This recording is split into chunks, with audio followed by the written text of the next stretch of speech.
오늘 대림절 두 번째 주일 예배를 하나님 앞에 드리게 됩니다.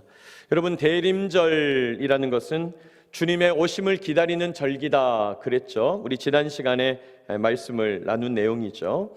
그래서 예배하는 우리들은 주님의 오심을 기다리는 사람이죠.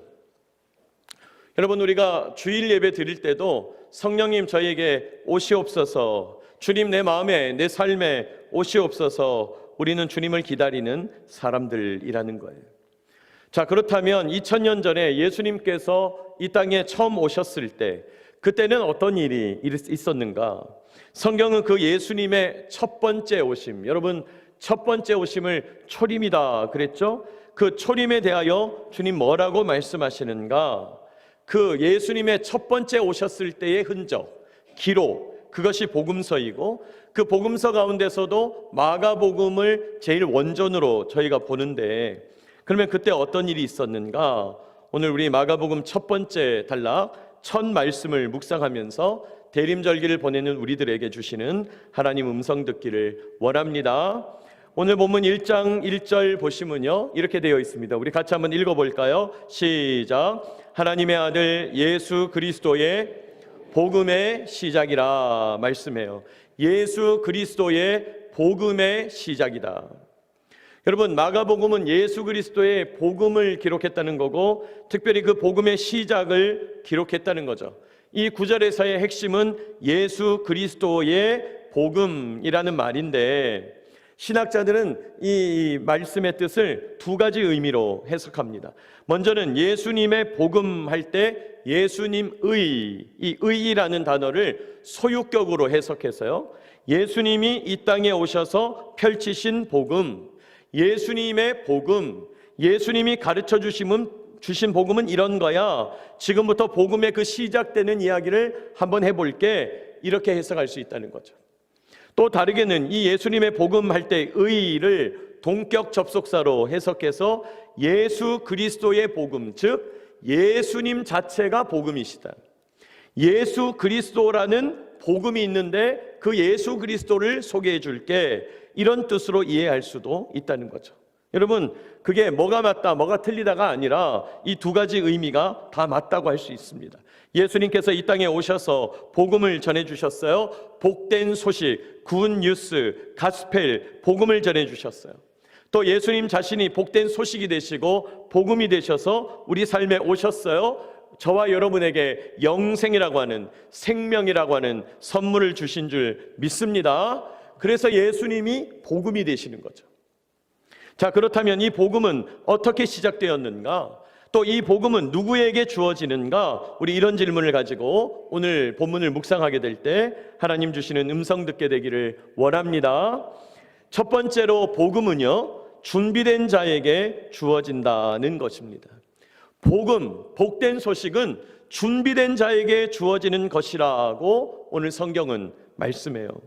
예수님 자체가 복음이시고요, 예수님께서 이 땅에 펼쳐내신 바가, 펼쳐내신 진리가 복음인데, 복음을 받기 위해서는 준비가 되어야 된다는 거예요. 한번 따라 합시다. 준비되어야 한다.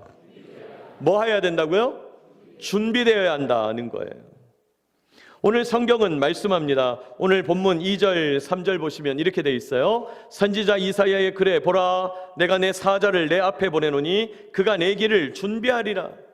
광야에 외치는 자의 소리가 있어 이르되 너희는 주의 길을 준비하라, 그의 오실 길을 곧게 하라, 기록된 것과 같이, 이렇게 돼 있어요.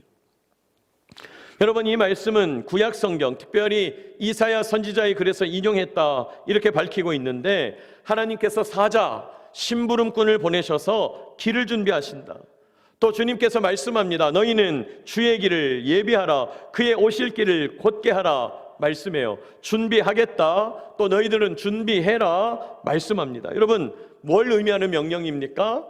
복음을 받으려면, 예수 그리스도 그 자체의 복음을 받으려면, 주님 말씀하시는 그 복음을 받으려면 뭐 해야 된다? 준비해야 된다는 거예요. 복음을 누리려면 준비하고 예비해야 된다는 말씀이에요. 그렇습니다. 복음은 준비된 자에게 주어지죠. 복음, 예수 그리스도께서 이 땅에서 펼쳐주신 그 복음의 내용, 복된 소식의 본질, 예수님 자신이 복음이고 복된 소식인데 그 예수님은 준비된 자에게 주어져요.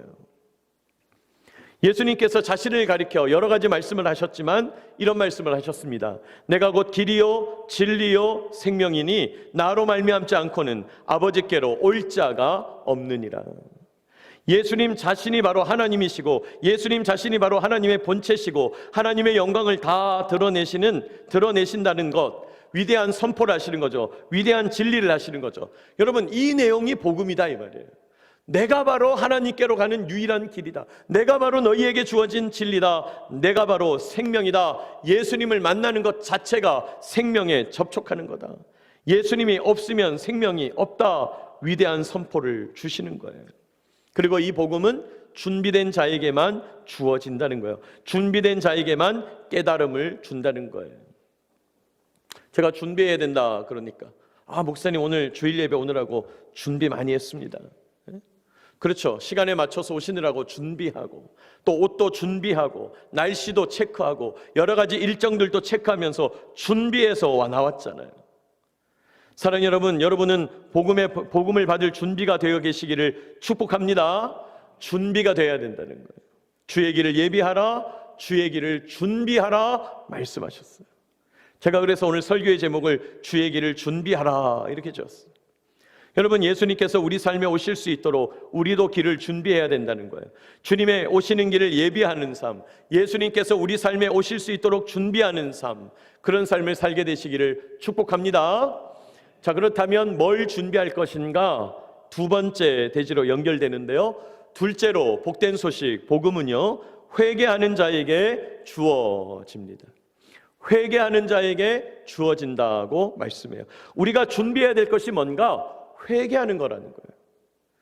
여러분, 오늘 본문 4절, 5절 말씀합니다. 우리 같이 한번 읽어볼까요? 세례 요한이 시작. 세례 요한이 광야에 이르러 온 유대 지방과 예루살렘 사람이 다 나아가 자기 죄를 자복하고 그에게 세례를 받더라 말씀해요. 주님의 오실 길을 준비하는 선지자, 구약에서 예언된 선지자가 바로 세례 요한인데 그 세례 요한이 어느 날 불현듯 나타나서 회개의 세례를 전파했다. 회개의 세례를 선포했다는 거예요. 자, 그럼 회개의 세례가 뭐냐? 죄 사함을 받게 하는 회개의 세례. 여러분, 이 세례라는 말이 우리가 이제 그전 주에도 유아 세례를 하고 또 몇 주 전에도 우리 세례했습니다마는 이 세례라는 말은 죄를 씻는 것을 상징하는 정결 예식을 의미하죠. 비록 물로 씻지만 내 죄를 씻어낸다는 것을 의미하는 거예요. 당시에 온 유대 지방과 예루살렘에 있던 많은 사람들, 당시 이스라엘을 움직이는 중심에 있던 많은 사람들이 세례 요한의 외침을 듣고 요단강에 나아갑니다. 강물 속에 들어갑니다. 내 죄가 씻겨졌다고 믿을 수 있도록 강물에 푹 담궜다가 꺼냈다는 거예요. 세례를 했다는 거예요. 여러분, 원래 세례는요, 이렇게 예식 있는 이런 예배당에서 제가 물 몇 방울 떨어뜨리고 손 얹고 하는 게 세례가 아니고, 원래 세례는 강물에 가서 해야 되는 거죠. 강물에 가서 온 몸을 물속에 담그는 거예요. 온 몸을 물속에 담궈서 물로 내 몸을 씻었다고 생각하는 거죠. 내 몸을 물에 담그는 것으로 내 죄가 씻겨졌다고 믿는 거예요. 자, 그런데 내가 진짜 물에 담그면 내 죄가 씻어지나요? 사실은 세례는 상징인 것이죠. 진정한 정결은 물로 씻는 것이 아니라 뭘 해야 되냐? 회개해야 된다는 거예요. 회개를 통해서만 진정한 정결이 가능하다는 거예요. 회개의 징표, 회개의 상징으로 물속에 들어가서 예식을 하는 것뿐이에요. 그러니까 많은 사람들이 회개하기 위하여 자기 죄를 자복했다. 오늘 성경은 그것을 말씀하죠. 자기 죄를 자복했다. 여러분, 자기 죄를 자복했다는 것은 자신이 이전에 지었던 죄를 자기 입술로 고백하면서 말로 토해내는 것을 말하는 거예요. 그렇게 나는 죄인입니다. 나는 과거에 이러한 죄를 지었습니다. 내가 이런 죄를 지었다고 인정합니다. 그 죄를 회개합니다. 앞으로는 그런 죄를 짓지 않겠습니다. 라고 자복한다는 거예요. 자복. 여러분, 우리도 회개할 때 자복해야 합니다. 스스로 고백해야 합니다. 주님, 저는 죄인입니다. 저는 지금 이런 죄를 지었습니다. 내 생각으로, 내 상상으로, 내 의도와 동기로 이런 죄를 짓고 있습니다. 라고 하나님 앞에 고백해야 돼요. 여러분, 우리는 로마 카톨릭처럼 사제에게 가서 고해하지 않죠. 그게 우리 기독교와 로마 카톨릭의 가장 큰 차이죠. 그들은 그것을 고해성사라고 해서 여러 가지 거룩한 일들 중에 하나가 사제에게 가서 죄를 고백하는 거다. 또 사람들이 찾아오지 않으니까 1년에 몇 번씩 집중적으로 고해하는 날을 정해놓고 내가 죄를 지었을 때마다 사제에게 가서 고백하게 하는 거죠. 그러나 우리는 그렇게 하지 않는다는 거예요. 왜요? 우리 기독교에는 우선 사제가 존재하지 않아요. 우리 기독교에는 제사장이 따로 존재하지 않는다는 거예요. 목사님이 제사장이잖아요. 목사님이 하나님과 우리 성도들 사이에서 있는 거 아닙니까? 오해하지 마시기 바랍니다. 그렇지 않습니다. 그럼 목사는 뭔데? 여러 평신도들 중에 가장 앞에 있는 사람일 뿐이죠. 물론 제가 여러분 공동체를 인도하는 부분이 있습니다. 물론 제가 공동체를 위해 기도하면서 목양하는 부분도 있어요. 그러나 우리 모두가 제사장인 거죠. 너희는 택하신 족속이요 왕같은 제사장이라고 주님 말씀하셨죠. 우리 모두가 주님 앞에 부름받은 제사장이죠. 그리고 진짜 제사장은 영원하신 제사장 한 분 예수님밖에 없다는 거예요. 우리를 하나님과 우리 사이에서 중재하시고 우리를 하나님 앞에서 중보하시는 분은 누구밖에 없어요? 예수님밖에 없다는 거예요. 그래서 우리는 사제에게 가서 고백하는 게 아니라 예수님께 고백하는 거예요. 예수님, 제가 이러이러한 죄를 지었습니다. 예수님, 나의 죄를 이렇게 고백합니다. 예수님께 회개하는 거예요. 여러분, 주님의 길을 준비하는 자로서 회개해야 되는데 그럼 뭘 회개해야 될 거냐? 그렇습니다. 물론 당장 내가 지은 죄를 회개해야 합니다. 우리 공군교회에서나 군인교회에는 공식적으로 그런 시간을 마련하지 않습니다만은 밖에 어떤 교회들은 예배 시간대마다 일주일 동안 자기가 지은 죄를 회개하는 침묵의 기도를 드리는 교회들도 있어요. 왜 그렇습니까? 우리가 일주일 동안 세상을 살다 보면 죄를 지을 때가 많다는 거예요. 도덕적인 죄, 도의적인 책임 뿐입니까? 우리의 나쁜 생각, 나쁜 언어, 악한 언어, 누가 뭐 죽었으면 좋겠다든지 그런 말도 안 되는 언어, 욕설 뿐입니까? 우리 속에 그냥 꿈틀거리는 음란함과 욕망에 사로잡힌 어리석은 생각들, 꿈꾸고 상상하는 것들, 여러분 이런저런 허물들 다 회개해야 되죠. 다 회개해야 되죠. 자, 그런데 그 정도 수준에서 회개하는 것이 신앙이 아니에요. 우리 기독교 신앙은 도덕률을 뛰어넘어요. 착하게 살아야 된다는 수준을 뛰어넘어요. 그럼 뭘 회개해야 되는가? 우리가 근본적으로 회개해야 될 것이 있다면 내가 주님을 떠나 있었다. 여러분, 이걸 회개해야 합니다. 내 안에 주님이 안 계시다. 여러분, 이걸 회개해야 합니다. 내가 주님을 떠나 있었다. 내가 주님과 연결되지 못했다. 나는 주님과 단절되어 있었다. 여러분, 이것을 회개하게 되시기를 축복합니다. 이걸 회개해야 합니다. 딴 거 회개하는 게 아니에요. 오늘 세례요한이 요단강변에서 맺힌 메시지도 바로 그런 메시지잖아요. 주님을 떠나 있는 너희 유대인들이여 회개해라. 아니요, 우리가 왜 주님을 떠나 있습니까? 우리는 유대인이에요. 우리는 성전에 있어요. 우리는 늘상 제사드립니다. 절기 때마다 제사드립니다. 안식일 때마다 제사드립니다. 우리는 하나님과 연결되어 있어요. 아니요, 하나님과 연결되어 있다고 착각하는 거죠. 착각하는 거죠. 그러나 진짜 하나님을 만나고 있는가? 세례요한이 말합니다. 너희들 생생한 하나님의 음성을 듣고 있는가? 오늘도 살아 역사하시는 하나님의 말씀을 듣고 있는가? 내 삶에 구체적으로 오셔서 인도하고 보호하고 공급하시고 통치하시는 하나님을 느끼고 있는가? 세례요한이 막 외치는 거예요. 여러분, 이 외침은 오늘 우리에게도 그대로 연결되는 거죠. 여러분, 진짜 예배 시간 가운데 하나님을 만나고 있습니까? 여러분, 오늘 예배에 왜 오셨나요? 오늘 여러분 예배에 왜 오셨나요? 예배에 가면 하나님이 나를 좀 잘 봐주지 않으실까? 예배에 가면 마음에 평안이 있지 않을까? 여러분, 뭔가 얻으려고 오는 것 자체가 죄송해요, 틀린 예배예요.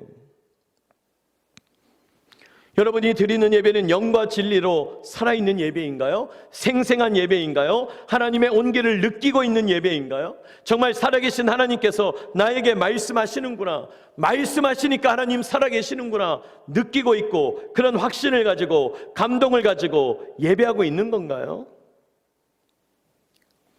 목사님, 솔직히 저 그런 느낌이 없는데요. 만약에 그렇게 느끼고 계시다면 그걸 회개해야 하죠. 회개해야 합니다. 뭐요? 이거 잘못했습니다, 저거 잘못했습니다, 그런 회개를 말하는 게 아니라, 주님, 제가 아직도 주님과 연결되어 있지 않습니까? 회개합니다. 내가 주님과 연결하려고 애쓰지 않았습니다. 회개합니다. 여러분, 주님과 연결하기 위하여 애쓰고 있나요?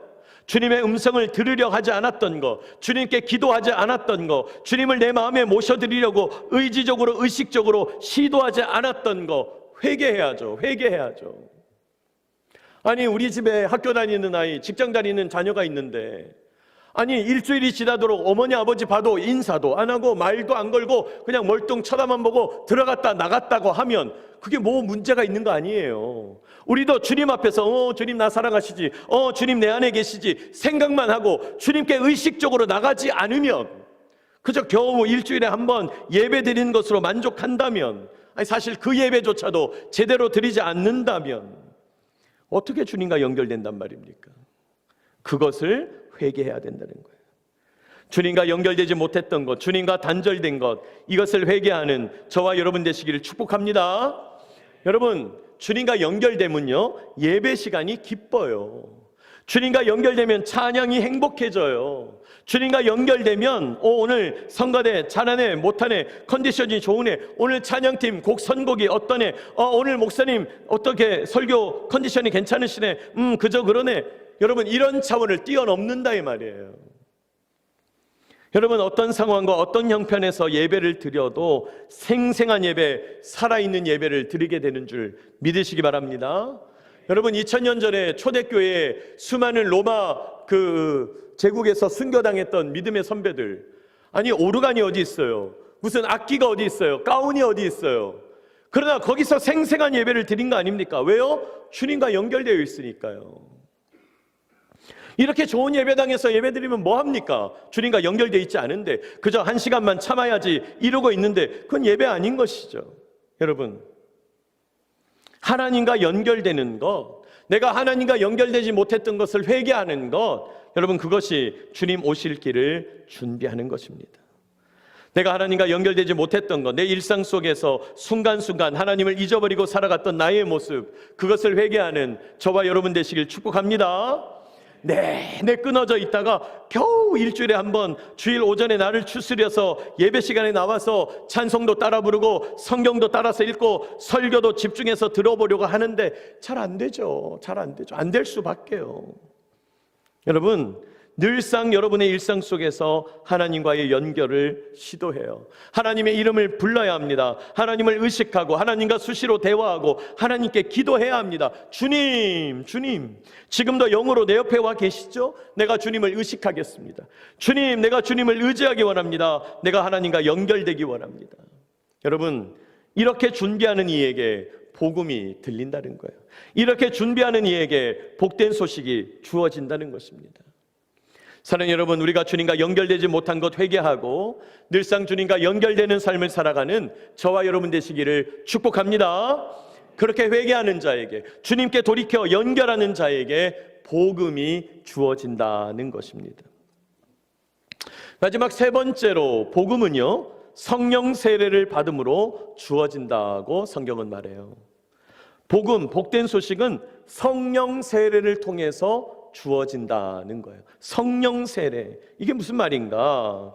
여러분, 오늘 말씀 7절 8절 보시면 그가 전파하여 이르되, 여기 그는 세례 요한을 말하죠. 그가 전파하여 이르되 나보다 능력 많으신 이가 내 뒤에 오시나니 나는 굽혀 그의 신발끈을 풀기도 감당하지 못하겠노라. 나는 너희에게 물로 세례를 베풀거니와 그는 너희에게 뭘로? 성령으로 세례를 베푸시리라. 세례 요한이 말합니다. 나는 지금 너희에게 물로 세례를 베풀지만, 그저 요단강에 물 담그는 상징적인 의미로 세례를 베풀지만 진짜 세례, 성령으로 베푸시는 분이 있어 예수님이야. 하나님의 아들이신 그 예수님이 오셔서 성령으로 세례를 베풀어 주실 거야 세례 요한이 증거해요. 그렇습니다. 복음 자체가 되시는 예수님께서 우리에게 성령으로 세례 주시는 줄 믿으시기 바랍니다. 그러면 성령으로 세례 받는 게 뭐냐? 갑자기 내가 막 성령에 장악돼서 막 갑자기 흥분이 되더니 막 눈물이 터지더니 입술이 열리더니 방언이 막 터지고 환상이 보이고 하나님이 내 안에 내가 하나님 안에 내가 막 천국에 가 있는 것 같은, 물론 그런 식의 성령 체험도 있습니다. 그것도 성령 세례예요. 그런데 이 성령 세례라는 말을 일반적인 언어로 바꾸면 예수님을 통해서 날마다 하나님의 영으로 내가 충만하다는 거예요. 예수님으로 인해서 날마다 내가 하나님의 영으로 충만하다, 이런 뜻이에요. 성령께서 내 삶에 항상 충만하게 거하신다. 하나님의 영이 항상 우리 속에 충만하게, 하나님의 영이 내 내면 세계에 가득 채워지는 것을 의미하는 거예요. 앉으나 서나 주님 생각하는 거예요. 어떤 형편 속에서도 주님을 의지하고 의식하고 있는 거죠. 여러분, 주님 생각이 이 마음에 가득하니까 이전에 있던 세상 욕망, 욕심, 음란, 죄악, 헛된 세상 풍조, 거짓 사상, 거짓 관념, 그런 것은 발 붙일 틈이 없는 거죠. 여러분, 이 말을 잘 들어보세요. 내가 생각하지 말아야지, 그렇게 한다고 생각 안 하는 게 아니에요. 제가 한번 예를 들어 드렸는데, 자, 여러분 저를 한번 보세요. 지금부터 코끼리를 생각하지 마세요, 제가 이랬단 말이에요. 근데 전부 뭐 생각하고 있어요? 지금 코끼리 생각하고 있는 거죠. 우리의 신앙이 그런 오류에 빠질 때가 너무 많아요. 헛된 사상에 빠지면 안 되는데, 음란함에 빠지면 안 되는데, 아니 음란하지 말아야지, 그리고 계속 음란한 거 생각하는 거죠. 왜? 빠지지 말아야 되니까. 여러분, 그렇게 해서는 걷어 나올 수가 없다는 거예요. 그렇게 해서는 헤어나올 수가 없다는 거예요. 그럼 어떻게 해야 됩니까? 이 속에 하나님의 영으로 충만하면 그런 것들은 생각할래야 할 수가 없어요. 제가 그 말씀 드렸잖아요. 우리가 죄를 짓지 않는 방법. 여러분, 교회 봉사 왜 열심히 해야 됩니까? 왜 주일날 오후 예배도 드리고 수요 예배도 드리고 할 수만 있으면 새벽 예배도 드려야 됩니까? 죄 지을 시간이 없어요. 예배 열심히 드리면. 무슨 시간이 없다고요? 별로 감동이 없으시네요. 여러분, 예배 열심히 드리면 죄 지을 시간이 없다니까요. 목사님이 왜 거룩해지는지 아세요? 날로 날로? 죄 지을 시간이 없어요. 물론 그때도 그럼에도 불구하고 참 지을 때도 있지만은 죄 지을 시간이 없어요. 여러분, 우리 삶의 원리는 그렇다는 거예요. 내가 뭐뭐 하지 말아야지, 그렇게 한다고 안 되는 게 아니에요. 내 안에 성령으로 충만하면 이 세상 모든 것들이 몰아나가는 것입니다. 여러분, 그저 내 마음에 하나님의 마음으로 가득한 것, 성령 세례입니다. 이 성령 세례는 예수님의 복음을 통해서만 가능하다는 거예요. 또 여러분, 성령 세례는 복음을 제대로 알고 깨닫고 누리게 될 때 가능해요. 복음이 누굽니까? 예수님. 예수님을 제대로 깨닫고 알고 누리게 될 때 가능하다는 거예요. 성령으로 세례받는 저와 여러분 되시기를 축복합니다. 성령으로 세례를 받아야 돼요. 여러분, 성경을 곳곳에 읽어보면 성경에 보면 성령 충만한 상태에 대해서 말씀해요. 다양한 여러 가지 의미의 성령 충만을 말하지만은 예수님께서 우리에게 이 성령을 약속해 주셨거든요. 내가 십자가의 죽음 이후에 부활하게 될 거야. 부활한 이후에 너희에게 마지막 명령을 내릴 거야. 그 마지막 명령 이후에 40일 이후에 승천하게 될 거야. 승천하게 되면 이 땅은 비워져 있는 것이 아니라 성령을 보내주시겠다 약속하셨어요. 그리고 그 성령을 받으면, 그 성령을 모셔드리면 내가 예수님과 연합하는 상태가 된다는 거예요. 연합하는 상태. 여러분, 이게 성령 세례를 받는 상태예요. 예수님과 연합한 상태. 아니, 성령을 받았는데 성령 충만함을 누리는데 갑자기 왜 예수님과 연합이지? 아니, 성령하고 예수님은 좀 다른 거 아니야? 아니요, 성령이 바로 예수님의 영이기 때문이에요. 성령이 바로 하나님의 영이기 때문이에요. 여러분, 성령은 하나님 아버지와 아들 예수 그리스도의 영입니다. 여러분, 그걸 우리가 알아야 돼요. 지식적으로도 알아야 돼요. 그래서 우리 기독교 신앙은 삼위일체 하나님을 믿는 거예요. 성부, 성자, 성령 세 분의 인격, 세 위격이 계시는데, 그런데 이 세 분이 연합함으로 한 몸을 이루신다는 거예요. 각각 구별되시는 분이나 완전히 하나를 이루고 계시다는 거예요. 구별은 되시는데 구분이 안 된다는 거예요. 떨어뜨릴 수가 없다는 거예요. 분리가 안 된다는 거예요. 이걸 가리켜서 연합이라고 불러요. 연합. 여러분, 우리가 성령 충만함을 받게 되면 성령을 통해서 예수님과 연합하고 성령을 통해서 하나님과 연합하게 된다는 거예요. 이렇게 성부 하나님, 성자 예수님과 연합하는 것이 바로 성령 세례라는 거예요. 이 연합이란 것이 뭐냐? 여러분이 연합이라는 개념을 제가 빨리 다시 한번 설명할게요. 연합이 뭐냐?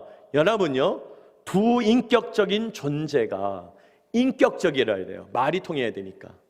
우리는 여러분 말이 안 통하는 동물, 말이 안 통하는 사물과 연합할 수 없어요. 반드시 인격적인 존재여야 돼요. 하나님과 나, 또 남자와 여자, 사람과 사람, 인격적인 존재여야 돼요. 두 인격적인 존재가 친밀한 교제와 나눔을 통하여 너무너무 친밀하게 대화하고 깊이 나누고, 부부들 같으면 육체적으로 만나고 영적으로 만나고 정서적으로 만나서 친밀하게 교제하고 나누게 되면 어떻게 되냐? 온전히 하나가 되는 거죠. 온전히 하나가 되는 거죠. 자, 이렇게 온전히 하나가 되는 두 인격적인 존재가 친밀한 교제와 나눔을 통하여 온전히 하나가 되는 것을 가리켜 연합이라고 한다는 거예요. 연합. 자, 그런데 이렇게 연합했다고 해서 이 두 인격적인 존재가 그러면 섞여가지고 사라져 버리냐, 녹아 없어져 버리냐? 아니라는 거예요. 놀랍게도 연합은 하면 할수록 두 인격의 존재적인 가치가 명확하게 드러난다는 거예요. 남자와 여자가 연합하면 남자는 더 남자다워지고 여자는 더 여자다워진다는 거예요. 하나님과 우리가 연합하면 나는 내가 누구인지를 알게 되고 하나님은 더 어떤 분인지를 깨닫게 된다는 거예요. 여러분, 놀랍게도 이게 연합이에요. 연합이죠. 연합. 여러분, 성령 세례를 받는다, 성령 충만하다는 것은 하나님과 우리가 이렇게 연합의 단계를 누린다는 의미예요. 연합의 단계. 이걸 예수님께서 더 쉬운 말로 이렇게 말씀하셨어요. 내 안에 거하라, 나도 너희 안에 거하리라. 이게 연합이에요. 내 안에 거하라, 나도 너희 안에 거하겠다. 예수님이 말씀하셨어요. 이게 연합이에요. 아니, 이거 물리적으로 맞습니까? 이거 논리적으로 맞는 말인가요? 예수님이 내 안에 오시면 오시는 거고, 또 내가 예수님 안에 들어가면 들어가는 건데, 이게 어떻게 동시에 가능하냐? 주님이 내 안에, 내가 주님 안에, 이게 가능하냐? 물리적으로는 불가능하죠. 물리적으로는. 산술적으로, 논리적으로는 불가능하죠. 그러나 영적으로는 가능하죠. 어떻게 해요? 연합을 통해서. 내가 주님 안에, 주님이 내 안에. 여러분, 주님과 친밀한 교제를 통하여, 나눔을 통하여 완전히 하나가 되면요, 내가 주님 안에 거하게 되고 주님이 내 안에 계실 줄로 믿으시기 바랍니다. 연합을 이루는 것입니다. 연합을 이루는 거예요. 사랑하는 여러분, 우리 주님과 연합을 이루는 저와 여러분 되시기를 축복합니다. 우리의 신앙생활은 끊임없이 예수님 안으로, 예수님 안으로, 예수님 안으로. 여러분, 예수님 안으로 들어가는 의지적인 노력, 준비를 하고 있습니까? 예수님 안으로, 예수님 안으로. 또 우리 생활은 끊임없이 예수님을 내 삶으로, 예수님을 내 마음 안으로, 예수님을 내 내면 세계 속으로, 예수님을 나의 일상 속으로 모셔드리는 거예요. 여러분, 물리적으로 논리적으로는 동시 성립이 불가능하나 영적으로는 가능하다 그랬잖아요. 사랑하는 여러분, 여러분의 기도가 바뀌어야 합니다. 여러분의 기도 제목이 바뀌어야 돼요. 주님, 많이 얻게 해주십시오. 주님, 이거 누리게 해주십시오. 주님, 내가 원하는 것 소유하게 해주십시오. 여러분, 이런 기도에서 주님, 내가 주님과 연합하기 원합니다. 내가 주님과 동행하기 원합니다. 내가 주님과 연결되기 원합니다. 여러분, 기도가 바뀌게 되는 저와 여러분 되시길 축복합니다. 기도가 달라져야 돼요. 여러분, 이렇게 주님과 연합하게 될 때에야 복음이 들려요. 주님과 연합하게 될 때에야 내 삶의 모든 소식이 기쁜 소식으로 들려요. 주님과 연합할 때에야 복된 소식을 실제로 누리며 살게 된다는 거예요. 이렇게 주님과 연합하는 것, 성령 세례를 받아 누리는 것, 주님의 오실 길을 예비하는 것입니다. 주의 길을 준비하는 것이에요.